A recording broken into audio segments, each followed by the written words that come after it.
Hey, welcome back. I'm Vivek Bindra. I'm an international motivational speaker and a leadership consultant, CEO, coach. आप सबका बहुत बहुत स्वागत है। आज एक बड़े अद्भुत टॉपिक पे मैं लेके जा रहा हूं आपको, ये जर्नी जिसके बारे में बहुत लोगों ने मुझसे पूछा, और वो टॉपिक है how to achieve all your goals. आप कोई भी गोल सेट करें, उसको अचीव कैसे करना है, उसको 5 स्टेप्स में मैं शेयर करने वाला हूं। 5 steps to achieve all your goals. मैंने पूरी किताब एक लिखी है, वो किताब जल्दी पब्लिश होने वाली है ब्लूम्सबरी पब्लिशर्स के साथ में। I have authored about 10 high power motivational books. आप कई किताबें मुझे खरीद के पढ़ सकते हैं, फ्लिपकार्ट, अमेजॉन, सभी जगह मिलती है। तो मैं शेयर करने जा रहा हूं 5 steps on how to achieve all your goal. तो पहला स्टेप क्या है? You got to actually hold on to a conscious goal. Your goal statement has to be a very very consciously created goal. How to make a goal is not what I am going to discuss right now. What I'm going to discuss right now, that's my other video, you can see that. My discussion is hold on to a conscious goal. When you want to achieve your goal, you've got to hold on to the conscious goal. Your problem is not that you don't have a goal. Your problem is very frequently you change your lot of goals. जब आप कोई गोल नहीं achieve कर पाते, you change your goal. Don't change your goal, change the strategy. अपने लक्ष्य को ना बदले, अपने तरीकों को बदले। करना क्या है?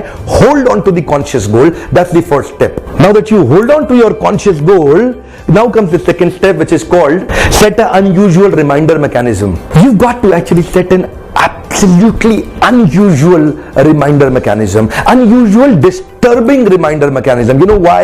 Because आप बार बार consciously अपने गोल को होल्ड नहीं करेंगे। आपकी आदत है अपने गोल को भूल जाते हैं। आप क्या दुनिया के जितने 99% लोग हैं उनके बारे में बताया गया है कि they don't hold on to their conscious goal. What do they do is, या तो वो गोल नहीं बनाते या बनाते हैं तो बार बार बदल देते हैं। So my request to you is hold on to a conscious goal and set an unusual reminder mechanism, ताकि वो गोल आपको बार बार याद आए। फॉर एग्जाम्पल, अपनी घड़ी को उतार के बाएं हाथ से आप दाएं हाथ में पहन लें, and when you wear your watch in a different hand, होगा क्या? अब आप जब समय देखेंगे तो आपको बड़ी तकलीफ आएगी, क्योंकि बार बार आप बायां हाथ देखते थे, अब आप दाएं हाथ से देखेंगे। So what happens is it will remind you कि आपको इस गोल को प्रैक्टिस करना है अपने जीवन में। डिस्टर्बिंग साइन पोस्ट लगा दे अपने रास्ते के अंदर, जहां से आप जाते हैं कुछ अजीब सा ऐसा लगा दें कि ताकि आपको मुड़ के जाना पड़े, जो आपको रिमाइंड करे आपको अपने गोल्स को प्रैक्टिस करना है। एक मिरर को आप कवर कर सकते हैं 80%। एक और एग्जांपल आपसे शेयर कर रहा हूं, आप अपने बाथरूम के शीशे को 80% कवर कर दें। आपको मॉर्निंग में शेव करते वक्त आपको टेढ़ा मेढ़ा होना पड़ेगा, उससे आपको तकलीफ होगा, वो आपको रिमाइंड करेगा आपको अपने गोल्स को प्रैक्टिस करना है। सेट सम अनयूजुअल डिस्टर्बिंग साइन पोस्ट। आप अपने मोबाइल के या डेस्कटॉप के वॉलपेपर को बहुत अनयूजुअल कर दें, अजीब सा रंग बना दें, जिससे आपको बड़ी तकलीफ हो पड़ते वक्त। आप अपने व्हाट्सएप के वॉलपेपर को चेंज कर दें और उसमें एक स्टेटमेंट लिख दें, जिससे आपके मैसेजेस को पढ़ने में आपको कठिनाई हो। द मोमेंट जितनी बार आपको रिमाइंडर मिलेगा, उतनी बार आप अपने गोल पे वापस जाएंगे। It is said if you practice your goal statement for 66 days, if you convert that into an actionable behavior for 66 days, वो आपके हैबिट में कन्वर्ट हो जाएगा। You might think कि इसकी जरूरत है क्यों? इसकी जरूरत है बिकॉज साइकोलॉजिस्ट से they talk about your hedonic adaptation. Hedonic adaptation का अर्थ क्या है? एक व्यक्ति के मेंटल पैटर्न जितने बार बार इतनी आसानी से सेटल हो जाते हैं, जब एक काम को आप 8-10 बार करते हैं तो उस काम के अंदर एंथुसियाज्म, एक्साइटमेंट और हैप्पीनेस रिड्यूस हो जाता है। सैलरी हाइक बढ़ने के बाद, आपकी सैलरी बढ़ने के बाद पहले 2 महीने तो आपको अच्छा लगेगा, उसके बाद आपके लिए बिल्कुल यूजुअल एवरेज हो जाएगा। इसी प्रकार कई बार देखते हैं, हम नया कपड़ा लेके आते हैं, नई गाड़ी पहली सैलरी से खरीद के लेके आते हैं, पहले 2 महीने तो अच्छा लगता है, उसके बाद सब सेटल हो जाता है। ये law of diminishing marginal utility के अंदर इकोनॉमिक्स में भी हम 12th स्टैंडर्ड में पढ़ते थे, जो बार बार आप यूनिट को कंज्यूम करते हैं तो यूटिलिटी डिराइव्ड उसमें कम होती जाती है। आप गुलाब जामुन पहला खाएंगे अच्छा लगेगा, दूसरा खाएंगे ठीक लगेगा, तीसरा खाएंगे ठीक ठाक सा लगेगा, लेकिन 8वें 10वें गुलाब जामुन को खाने में आपको बड़ी कठिनाई आएगी। तो हीडोनिक एडेप्टेशन को अगर आप पार कर सके, उसको सरपास कर सके, और उसका उपाय क्या है? पहला स्टेप था hold on to the conscious goal, और सेकंड स्टेप रिमाइंडर बार बार दीजिए उस गोल को, ताकि आप एक्साइटेड रहें उस गोल के लेके। अभी आएगा तीसरा स्टेप, इसके अंदर आपको टाइमलाइन निर्धारित करना बहुत आवश्यक है। स्टेटमेंट बड़ा सिंपल है जिसको आपको भरना है, I will do what by when. Hey come on, one more time, I will do what by when, I will do what by when. मैं क्या करूंगा, कब तक करूंगा, क्या करूंगा, कब तक करूंगा। वो 5 एक्टिविटी और उसको टाइमलाइन देना पड़ेगा, ताकि आप उसको क्लोज कर सकें, उस समय के अंदर क्लोज कर सकें, निर्धारित समय में क्लोज कर सकें। आई will do what by when is important thing. ये जो आई will do what by when है, ये तभी सफल होगा जब आपके क्रिटिकल सक्सेस फैक्टर्स बन जाएंगे। क्रिटिकल सक्सेस फैक्टर्स ये वो होते हैं, यानी कि ये आपने 4-5 काम किए, आपको सक्सेस निश्चित मिलेगी, वो आपको आइडेंटिफाई करना है। वो कौन से 5 काम हैं जो इतने क्रिटिकल हैं कि आपको करते ही सक्सेस मिल जाएगी? वो 5 कार्य आपको आइडेंटिफाई करने हैं। अगर आप पढ़ रहे हैं, आप स्टूडेंट हैं, आप कॉर्पोरेट में, आप बिजनेसमैन हैं, एंटरप्रेन्योर हैं, हर एक के लिए क्रिटिकल सक्सेस फैक्टर्स बहुत महत्वपूर्ण है। कुछ चीजें ऐसी एक्टिविटीज जो बहुत महत्वपूर्ण है, उनको करते ही आपको सक्सेस मिलती है। वो क्रिटिकल सक्सेस फैक्टर्स आइडेंटिफाई करके आपको अपने टाइमलाइन एस्टैब्लिश करके उन एक्शनेबल्स को रोज करना है। Fourth step is very powerful, constant review mechanism with scoreboard. Hey come on, constant review mechanism with scoreboard. आपके पास हर एक्टिविटी को रोज आपको मेजर करना है, एक रिव्यू मैकेनिज्म तैयार करना है। तो ये क्रिटिकल सक्सेस फैक्टर्स को भी आपको मेजर करना है और क्रिटिकल सक्सेस फैक्टर्स के रिजल्ट्स को भी मेजर करना है। यानी कि दो प्रकार के स्कोर आपको अपने स्कोर बोर्ड पर डालने हैं। एक हो गया आपका एफर्ट स्कोर, एक हो गया रिजल्ट स्कोर। एफर्ट स्कोर को भी आपको कंट्रोल में लाना है, रिजल्ट स्कोर को भी कंट्रोल में लाना है। एफर्ट स्कोर वो है जितनी आपने मेहनत करी, रिजल्ट स्कोर में वो आएगा जो आपका आउटपुट निकल करके आया।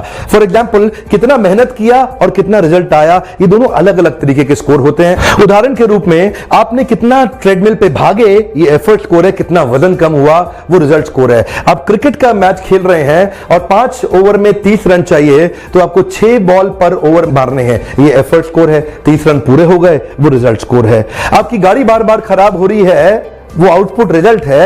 आप कितनी बार नियमित रूप से उसकी सर्विस करा रहे हैं, वो एफर्ट है। अगर आप एफर्ट को कंट्रोल कर लेंगे तो रिजल्ट अपने आप कंट्रोल में आ जाएगा। तो आपको अपने एफर्ट स्कोर को कंट्रोल करना है। रिजल्ट स्कोर को कंट्रोल में लाने के लिए तो आपको दोनों स्कोर लिखने होंगे आपके स्कोर बोर्ड में, आपके क्रिटिकल सक्सेस फैक्टर्स के ऊपर। जो आपके क्रिटिकल सक्सेस फैक्टर्स हैं वही आपको हेल्प करेंगे हमेशा आपको प्रगति करने के अंदर। कांस्टेंट रिव्यू मैकेनिज्म आपको ट्रैक पे रखने वाला है। कांस्टेंट रिव्यू मैकेनिज्म आपको भटकने नहीं देगा, आपको बार बार आपके गोल पे लेके आएगा। आपको पता चल जाएगा कि ये आपको अचीव करना है और ये आपका गैप है और आप अपने गैप को अचीव कर सकेंगे। पांचवा पॉइंट बहुत महत्वपूर्ण है, आपके अकाउंटेबिलिटी स्ट्रक्चर्स। आपको किसी ना किसी के प्रति अकाउंटेबल होना बहुत महत्वपूर्ण है। किसी के प्रति अकाउंटेबिलिटी, किसी के प्रति जवाबदेही, किसी के प्रति आंसरेबिलिटी इज इंपॉर्टेंट। अगर आप किसी के प्रति जवाबदेह हो जाएंगे, उसको हर हफ्ते आपको, वो आपका दोस्त हो सकता है, आपका मेंटर, आपका कोच, आपका बॉस, आपका हमसफर, आपका साथी, कोई भी हो सकता है जिस पे आप विश्वास रखते हो, जिसके ऊपर आपको कॉन्फिडेंस हो, जिसको आप अपनी पर्सनल बात शेयर कर सकते हो। तो अपने लाइफ में एक मेंटर जरूर ढूंढिए। हर एक व्यक्ति की लाइफ में मेंटर होना बहुत जरूरी है। तो किसी व्यक्ति के प्रति आपको अकाउंटेबल होना पड़ेगा, जिसको जाकर के आप अपना रिव्यू स्ट्रक्चर और अपना रिपोर्ट शेयर कर सकते हैं। पहला रिव्यू खुद करेंगे और दूसरा रिव्यू उससे कराएंगे। फॉर एग्जांपल, सैटरडे तक आपने रिव्यू कर लिया, संडे को आप उनके साथ में डिस्कस करेंगे। हर हफ्ते आपको आधे घंटे के लिए किसी एक व्यक्ति के पास अपना अकाउंटेबिलिटी स्ट्रक्चर के साथ में उसको रिपोर्ट करना होगा। कॉर्पोरेट वर्ल्ड में मेरा एक्सपीरियंस है, बहुत से कॉर्पोरेट से मैं प्रोग्राम्स करता हूं, leadership development, leadership in pipeline, succession planning, talent के प्रोग्रेशन पे काम करता हूं, कैसे टैलेंट को आगे बढ़ाया जाता है। Listen to me sir, accountability का कोई मुकाबला नहीं है। जब आपके पास जवाबदेही होती है, जब आपको पता है कि एक व्यक्ति है जिसको आपने सैटरडे को जाके पिछले हफ्ते का कमिटमेंट लेवल, अचीवमेंट लेवल का रिपोर्ट देना है, आपने उसको बताना है कि पिछले हफ्ते आपने क्या किया, आपने अपना एक रिपोर्ट कार्ड उसको जाके शेयर करना है, तो आप शर्म के मारे करेंगे।